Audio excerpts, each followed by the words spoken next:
এটা ছিল চৈত্র মাসের তৃতীয় দিন। আমরা বাড়ির সবাই মিলে গুছিয়ে দেখো বেরিয়ে পড়েছি। গিয়েছিলাম আমার বান্ধবীর বাড়ি। খুলে প্রথমেই ঢুকে পড়লাম ঠাকুর দর্শন করে। এখানে প্রচুর মজা করেছি। ফটুক্স কিন্তু দুষ্টুমি করছিল, তাই ওকে মা কোলে নিয়ে নিল। এর মধ্যে কিন্তু অনেক ভিড়ে ভর্তিও হয়ে গেল। আমরা সামনে বসেছিলাম ওই গেটের কাছে, দেখো আস্তে আস্তে আমরা কিন্তু পিছনে বসে পড়লাম। আমাদের কার কার আমাদের মতো গান শুনতে ভালো লাগে তারা কমেন্ট করো। এর বাড়ির পাশে এই চৈত্র মাস পুরো মাস এরকম গান হয়, তারা কিন্তু অবশ্যই আমাকে জানাতে ভুলো না। আমাদের এখানে কিন্তু পুরো চৈত্র মাসটা এরকম গান হয়, এরকম ভিড় হয়। শেষ হওয়ার পরে সবাইকে কিন্তু ফল মালসা বা যা কিছু দেয় সেটা দেওয়া হয়।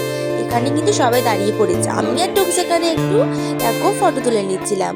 সব সন্ন্যাসীকে এবারে ফল দেওয়া হচ্ছে, তার মধ্যে আমিও দিয়েছিলাম। এই দেখো সবার কত মারপিট পেতে গিয়েছি। সবাইকে কিন্তু আস্তে আস্তেই ঢুকানো হচ্ছিল ফলটা দেওয়ার জন্য, যাতে সবকিছুই নিরাপত্তার ও সুস্থভাবে হয়ে যায়। পুরো চৈত্র মাসটা কিন্তু ওর বাড়ি এরকম গান থাকে 4টে 7টে 7টা 10টা। তোমরা কি এই বিষয়ে জানো? আরও কিন্তু জানার জন্য আমাকে কিন্তু অবশ্যই কমেন্টে জানিও। আর আমার চ্যানেলটিকে সাবস্ক্রাইব করে আমার পাশে থেকো। তোমরা এরকম নানা রিলেটিভ অনেক ভিডিও পাবে। ঠাকুরকে দর্শন করে আমরা বাড়ি চলে আসলাম। Thanks for watching. Subscribe, like and share. Share. অবশ্যই সাবস্ক্রাইব করতে ভুলো না।